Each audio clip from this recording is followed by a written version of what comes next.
Lemuel Gulliver lahir dalam keluarga seorang pemilik tanah Inggris yang miskin. Anak laki-laki itu adalah anak ketiga dari 5 bersaudara. Pada usia 14 tahun, ia magang pada seorang dokter London yang terkenal, dan kemudian mendapat pekerjaan sebagai ahli bedah di sebuah kapal. Selama 6 tahun Gulliver melakukan perjalanan ke berbagai negara, mengamati adat istiadat penduduk asli, dan bahkan mempelajari bahasa mereka. Maka Gulliver memulai perjalanan lain dengan kapal Antelope. Tetapi tidak punya waktu untuk melewati bahkan setengah jalan, karena kapal jatuh ke dalam badai yang dahsyat. Badai menghantam kapal ke bebatuan, dan para pelaut melompat ke laut dengan ngeri. Dan hanya Gulliver yang berhasil masuk ke perahu. Dia dibawa selama berjam-jam di atas ombak, dan segera oleh keajaiban perahu itu terdampar ke darat. Tapi Gulliver sangat kelelahan karena badai sehingga begitu dia menginjak tanah, dia langsung tertidur di halaman rumput terdekat. Sinar matahari pertama membangunkan Gulliver. Dia mencoba untuk bangun, tetapi menyadari bahwa dia tidak bisa bergerak. Lengan, kaki, dan bahkan rambutnya diikat ke tanah dengan jaring dari tali kecil. Tiba-tiba sesuatu menggelitik dada Gulliver. Dia mengangkat kepalanya dan melihat pada dirinya sendiri seorang pria kecil seukuran jari. Itu adalah Raja dari Lilliput. Dia memberi perintah, dan kemudian ribuan anak panah kecil, seperti jarum, mulai menusuk tubuh Gulliver. Tahanan itu segera menyadari bahwa lebih baik tunduk. Dia menunjukkan tanda-tanda bahwa dia lapar dan haus. Kemudian, atas perintah raja, makanan dibawa kepadanya. Lebih dari 100 penduduk asli menaiki tangga ke mulut Gulliver, menuangkan sekeranjang buah, roti dan daging padanya. Ketika Gulliver memakan semuanya, dia dibawa ke ibu kota dengan platform yang dibuat khusus. Tahanan ditempatkan di sebuah kuil besar, dirantai di kaki kirinya dengan banyak rantai miniatur. Itu adalah ruangan terbesar di seluruh negeri, tetapi bahkan di dalamnya raksasa itu harus berjalan dengan 4 kaki. Pada pertemuan suku Lilliput, Raja memerintahkan untuk menyediakan staf 600 pelayan bagi Gulliver. Mereka menjahit jas untuk narapidana dan bahkan alas tidur dari kasur mini.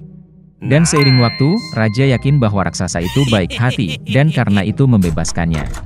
Gulliver sering bepergian ke seluruh negeri, mempelajari adat istiadat dan bahasa Lilliputians, dan bahkan berpartisipasi dalam liburan dan parade mereka.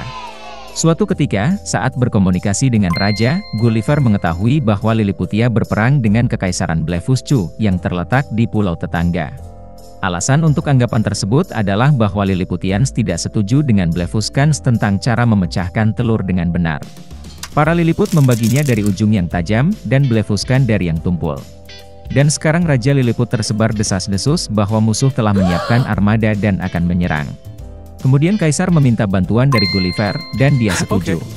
Maka, dalam ke-8 malam, Gulliver mengambil tali panjang dan berenang ke kapal musuh. Dia mengikatkan tali ke setiap kapal dan menyeretnya ke pantai Lilliput. Para penjaga, yang merupakan satu-satunya orang di kapal, melompat ke laut dan mulai berenang menjauh dari raksasa itu. Jadi Gulliver benar-benar melucuti senjata lawan dan menerima gelar paling terhormat di kerajaan untuk ini. Untuk ini, para abdi dalam tidak menyukai Gulliver. Mereka mulai menjalin intrik terhadapnya, dan segera raja sendiri menuduh raksasa itu melakukan pengkhianatan tingkat tinggi. Desas-desus menyebar ke seluruh kerajaan. Dan Gulliver mengetahui bahwa Dewan Rahasia telah memutuskan untuk mengeksekusinya. Oleh karena itu, malam itu juga Gulliver pergi ke pantai, tempat dia meninggalkan kapalnya yang rusak. Setelah dengan cepat memperbaiki kapalnya, raksasa itu meninggalkan negara Lilliput dengan tergesa-gesa, membawa bersamanya 6 sapi hidup kecil, 2 lembu jantan, dan jumlah domba dan domba jantan yang sama. Gulliver berlayar di lautan untuk waktu yang lama sampai dia melihat sebuah kapal Inggris. Di atasnya, dia dengan selamat sampai di rumah. Tapi, ternyata ini hanyalah awal dari petualangan Gulliver. Dahulu kala ada seekor induk babi dan ketiga anaknya. 3 bersaudara memiliki tinggi yang sama. Bulat, merah jambu, dengan ekor lucu yang sama.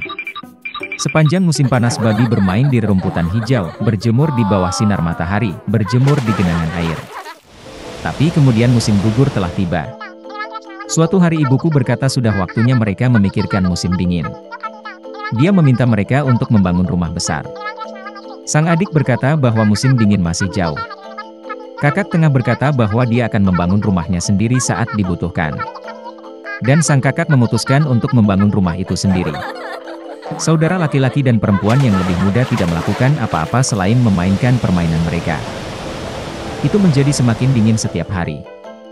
Sang adik memutuskan untuk membangun rumah dari jerami. Saudara tengah mengira akan sangat dingin di rumah jerami di musim dingin. Dia memutuskan untuk membangun rumah dari ranting dan ranting. Menjelang malam perumahan mereka sudah siap.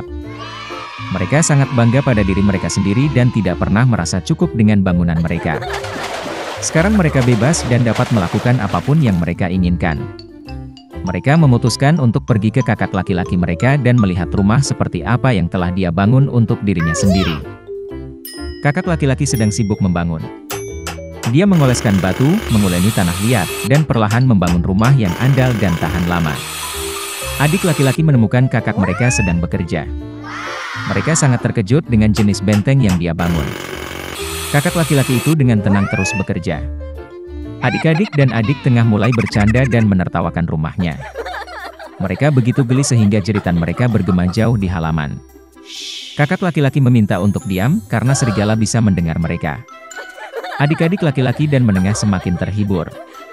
Mereka memutuskan bahwa kakak laki-laki itu hanya seorang pengecut. Dan kedua saudara pemberani itu pergi berjalan-jalan. Dalam perjalanan, mereka bernyanyi dan menari, dan ketika mereka memasuki hutan, mereka membuat begitu banyak suara sehingga mereka membangunkan serigala yang sedang tidur di bawah pohon pinus. Serigala yang tidak puas dan lapar pergi ke tempat di mana jeritan dua babi bodoh itu datang. Saudara-saudara berjalan dengan riang dan berbicara tentang betapa mudahnya mereka menangani serigala. Dan tiba-tiba mereka melihat serigala hidup yang nyata. Dia berdiri di belakang pohon besar. Dia memiliki mata yang sangat jahat dan mulut bergigi besar. Saudara-saudara begitu ketakutan sehingga ekor mereka yang kurus gemetar dengan halus. Serigala bersiap untuk melompat, dia mengatupkan giginya dan mengedipkan mata kanannya. Anak-anak babi itu tiba-tiba tersadar dan, memekik melintasi hutan, bergegas melarikan diri. Mengumpulkan awan debu, mereka bergegas ke rumahnya masing-masing. Adik laki-laki itu berlari ke gubuknya yang beratap jerami dan membanting pintu di depan serigala. Serigala menggeram dan menuntut untuk membuka pintu. Adik laki-laki, karena takut, tidak bisa mengucapkan sepatah kata pun. Kemudian serigala mulai bertiup. Atap ringan segera terbang dari gubuk jerami. Serigala itu menarik napas dalam-dalam dan meniup untuk kedua kalinya, dan rumah jerami itu terbang ke segala arah. Serigala itu senang, mematahkan giginya dan menerkam adik laki-lakinya. Tapi babi itu dengan cekatan mengelak dan lari. Dia lari ke rumah saudara tengah. Saudara-saudara berhasil mengunci diri dan saling memandang dengan cemas. Serigala itu marah dan mulai meniup. Rumah itu agak miring. Serigala itu meniup sedetik, lalu ketiga, lalu keempat kali.